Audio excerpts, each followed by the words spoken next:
Hello दोस्तों, आज हम व्यवसाय में सफलता पढ़ेंगे। क्योंकि आज के समय में बहुत सारे बेरोज़गार बेरोज़गारी का माहौल बन सकता है, या किसी जो अपने व्यवसाय में सफलता चाहते हैं उनके लिए भी ये वर्क करेगा कॉन्सेप्ट। जो जो बिन पॉइंट्स है यहाँ 18 पॉइंट्स मैंने लिखा हुआ है, उसको हम डिस्कस करेंगे। पहला है व्यवसाय का चयन। तो हमें सबसे पहले ये जागरूक रहना चाहिए कि हम क्या व्यवसाय करना चाहते हैं और उसमें हमें अंतिम सफलता मिलेगी कि नहीं। वो हमारे कुशलता, हमारे अनुभव, या जिस पर हमारा जो अपब्रिंगिंग हुई है वो हमारे व्यवसाय का चयन करने में हमारी हेल्प करेगा। और हमें अपने स्ट्रॉन्ग पॉइंट्स को देखते हुए व्यवसाय का चयन करना चाहिए। सेकेंड वन ही जब प्लेटफॉर्म है। प्लेटफॉर्म का अर्थ है स्थान जहां हम व्यवसाय करते हैं। ये बहुत महत्व रखता है, चाहे वो हम ऑनलाइन व्यवसाय करें या फिर ऑफलाइन। तो जगह बहुत ही इम्पोर्टेंस देता है किसी भी व्यवसाय में सफलता दिलाने के लिए। या यदि आप कंप्लीट आइसोलेशन में तो व्यवसाय करेंगे नहीं। जितने ज़्यादा आप कनेक्टेड रहेंगे उतना ही आपको सफलता मिलेगी। तीसरा है ग्राहक संबंधता।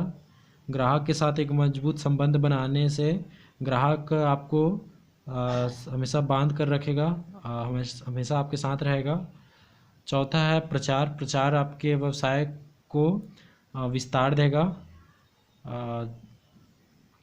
पांचवा है वित्तीय स्थिरता।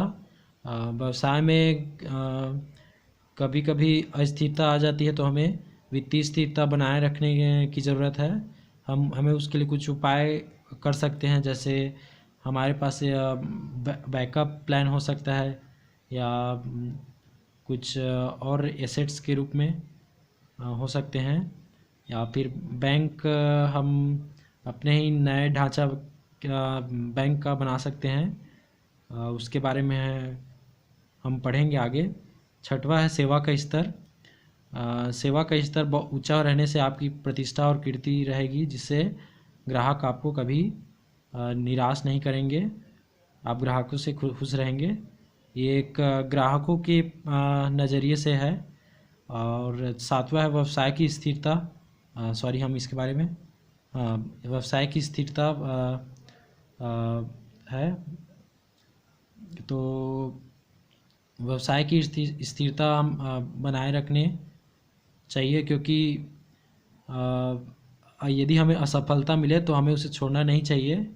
क्योंकि समय लगता है अनुभव प्राप्त करने में या व्यवसाय को समझने में। और सफलता से हम जब ऊपर उठेंगे तभी हम व्यवसाय में खुश रहेंगे, जिससे हमें सफलता मिलेगी। आठवां है जल्द शुरुआत। जितना ज़्यादा हम जागरूक रहेंगे उतने ही हम प्रतिभाशाली और कुशलता प्राप्त करेंगे। तो हमें जल्द शुरुआत करना चाहिए, लेकिन उसके लिए हमें अनुभव और पर्याप्त दक्षता होनी चाहिए। नौवां है अनुभव। अनुभव बहुत महत्व रखता है व्यवसाय में सफलता दिलाने के लिए। 10वां है दक्षता और कुशलता। यदि हमें दक्षता और कुशलता ही रहेगी तभी हम व्यवसाय कर सकते हैं। 11वां है कंपनी साथी के रूप में। जैसे यदि हम कंपनी बनाना चाहते हैं व्यवसाय में, तो कंपनी वैसे लोगों का समूह होता है जिनका विश्वास और लक्ष्य एक होता है। तो कंपनी हमें अपने व्यवसाय को उच्च स्तर में लाने के लिए ज़रूरी है। जो एक विशिष्ट जो अपने क्षेत्र में विशेषज्ञ रहते हैं, उन्हें हम कंपनी का नाम दे सकते हैं। वो वैसे लोगों का समूह होता है। 12वां है समालोचना फीडबैक। हमें ग्राहकों से फीडबैक लेते रहना चाहिए, जिससे हमें उनकी ज़रूरतों का और उनकी पसंद नापसंद का विचार कर सकें उन पर। 13वां है अच्छे लोगों को आकर्षित करना। यदि आप अच्छे लोगों को आकर्षित करने में समर्थ रहते हैं तो आप बाकी जो लोग हैं उनको भी आकर्षित कर सकते हैं। तो ये बहुत महत्व रखता है, क्योंकि अच्छे लोग को आकर्षित करने से ही हम अपने व्यवसाय की जो स्तर है उसको ऊंचा रख सकते हैं। उसके बाद 14 है तकनीक और संचार का उपयोग। तकनीक और संचार का उपयोग आज के समय में बहुत महत्व रखता है। 15वां है सफल नीति। व्यवसाय में बिना नीति के हम उतना ऊपर नहीं उठ पाएंगे, या कहें कि व्यवसाय नहीं कर सकते।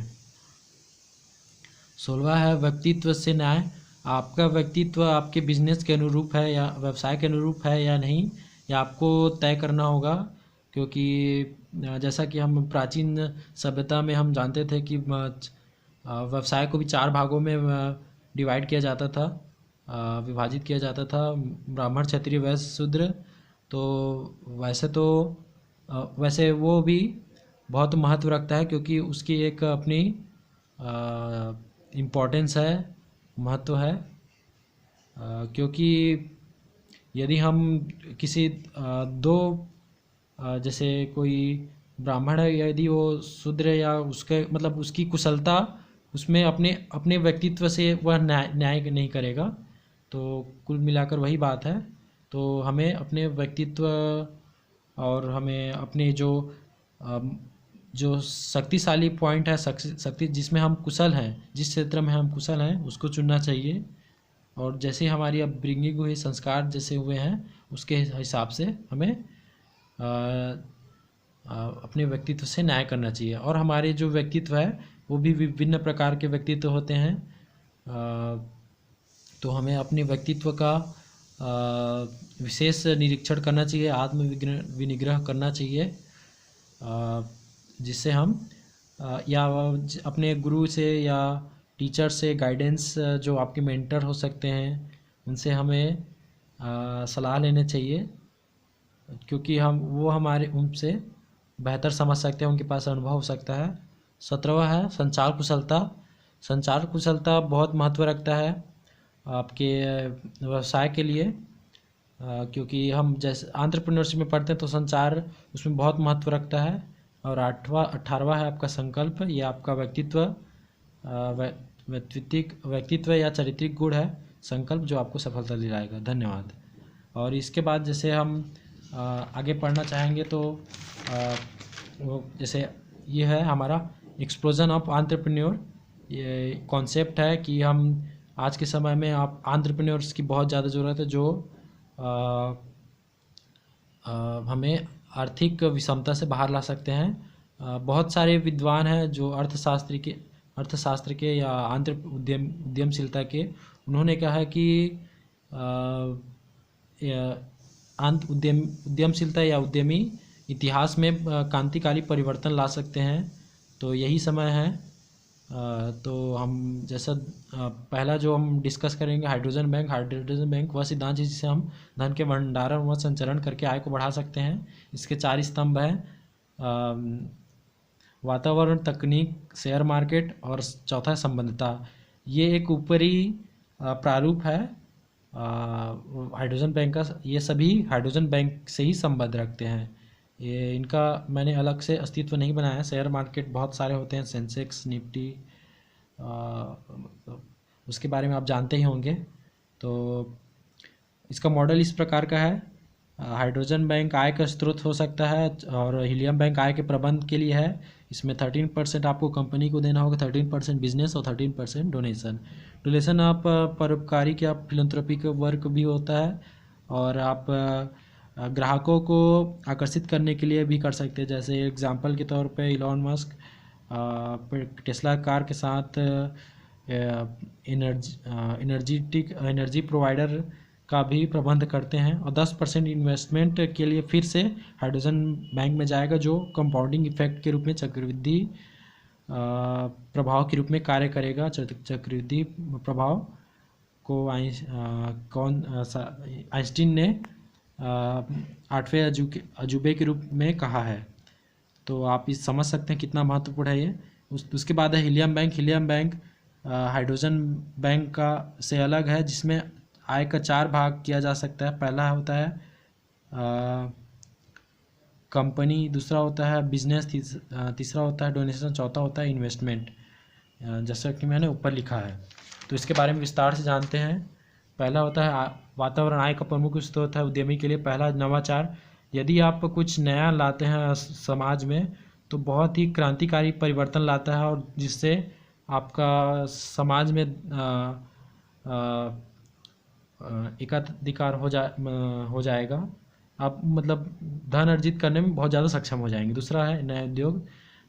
हम बहुत सारे उद्योग होते हैं जिनके बारे में हमने सुना भी नहीं है, जिसमें हम अपना जिसमें हम कुशलता हासिल करके नए उद्योग कर सकते हैं, जिससे हम हमारा जो समाज में एकाधिकार हो जाएगा आर्थिक रूप से। तीसरा होता है नया क्षेत्र। नए क्षेत्र में जैसे नए क्षेत्र का से आशा है मेरा यह है कि यदि आप किसी ऐसे जगह में उद्योग करेंगे जहाँ पर ज़्यादा से ज़्यादा जनसमूह हो, या जिन लोग को आपकी ज़रूरत है, ऐसे लोग के बीच में यदि आप उनके अनुरूप उद्योग करेंगे तो बहुत हद तक आप सफलता प्राप्त करेंगे, आय अर्जित करेंगे। तो चौथा है नए लोग। मतलब नए लोग का आशा है मेरे ज़्यादा से ज़्यादा लोगों तक आपको पहुंच होनी चाहिए जो आपको आय अर्जित करने में सहयोग करेंगे। इन चारों का उपयोग आप इस तरीके से कर सकते हैं। वैसे ये उद्यमी के लिए ये मैंने जो हाइड्रोजन बैंक और हीलियम बैंक का जो कॉन्सेप्ट बनाया है उसका ये दो प्रमुख चरण हैं, जिसमें आप एक तो पहले आप आय का स्रोत इकट्ठा करेंगे, दूसरे आप आय का प्रबंध करेंगे। ये एंटरप्रेन्योरशिप करियर के लिए बहुत ही ज़्यादा महत्वपूर्ण होगा। और ये वैसे ये जो उद्यमी है वो उद्यमशीलता के बारे में ज़्यादा पढ़े होंगे, या उनके पास एक अलग बुद्धिमत्ता होती है। तो ये जो है ये भी एक नया विचार है जिसको आप अप्लाई कर सकते हैं। दूसरा होता है तकनीक का उपयोग। तकनीक का उपयोग मेहनत को बचा सकता है और आप आय को बढ़ा सकता है बहुत ज़्यादा हद तक। तीसरा होता है शेयर मार्केट। शेयर मार्केट मैंने इसी से संबंध रखा है, इसका संबंध इसी से है, हाइड्रोजन बैंक से। आप इसमें इक्विटी को बेचकर आप खुद की सहायता और दूसरों की सहायता आर्थिक रूप से कर सकते हैं।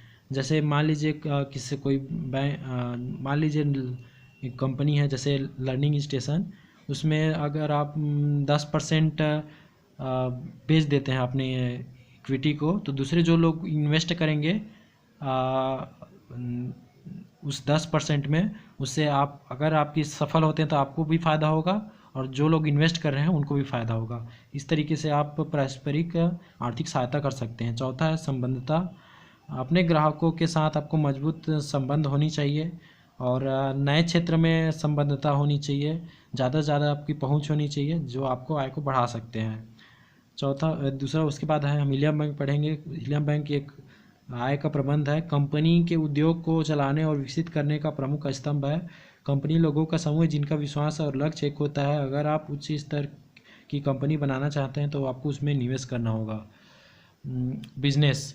उद्यमी को बहुत सारे कार्य करने होते हैं, साथ ही उसमें बहुत सारे कौशल की आवश्यकता होती है, जैसे अनुभव, निर्णय लेना